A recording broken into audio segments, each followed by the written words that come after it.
My name is Nikhil Nitin. I work for a bank. Been in Singapore for around 17 odd years now. And I'm an engineer, and subsequently I did an MBA in marketing.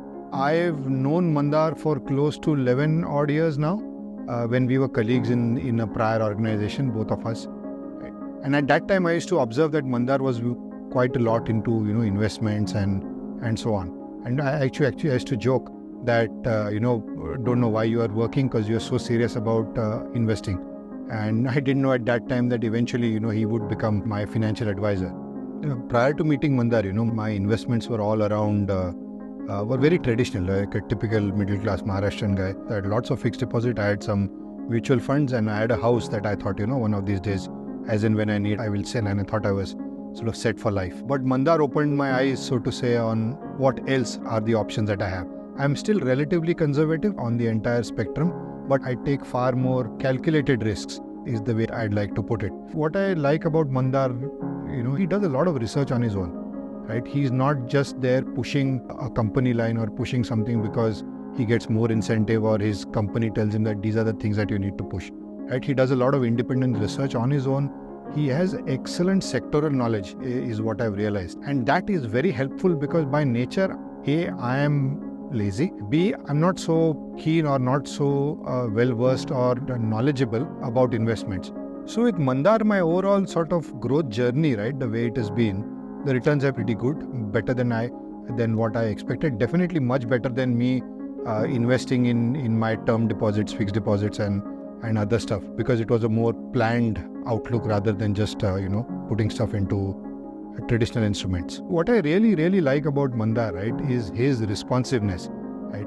Whether it is early in the day, late in the day, over a weekend, if I've asked him something maybe very silly as well, he's always been very quick to respond, even when he's traveling, right? And for somebody with a multi-million-dollar AUM portfolio, I think that is quite admirable. The other thing is, I could really ask him absolutely anything related to finance or investments or legacy planning or even insurance, and I know that I can trust that I'll get an extremely balanced and well-researched response from Mandar, and that's what I really like about him. Engaging with Mandar is not just about specific investments. Obviously, that's largely what we talk about.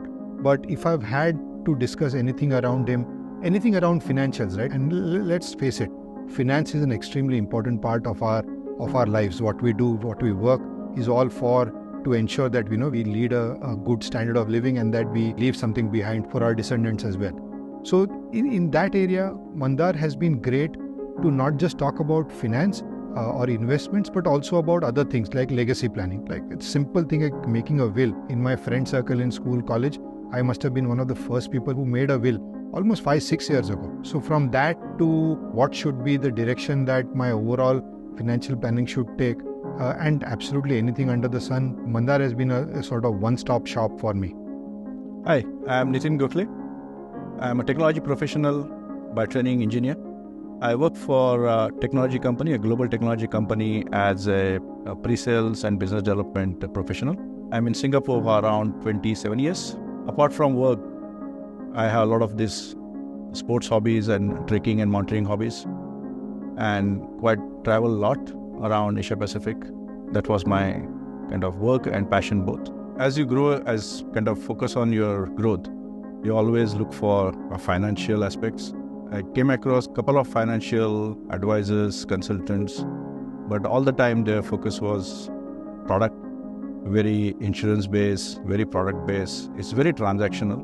I think it worked for some time, but in the long run, it's not. So that was my experience, and I can say a lot of trial and learning errors.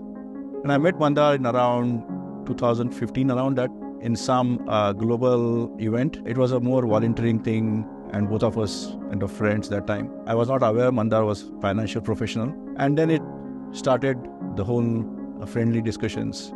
And that goes on for quite long because I don't take things straight as a product because I already learned a lot of mistakes.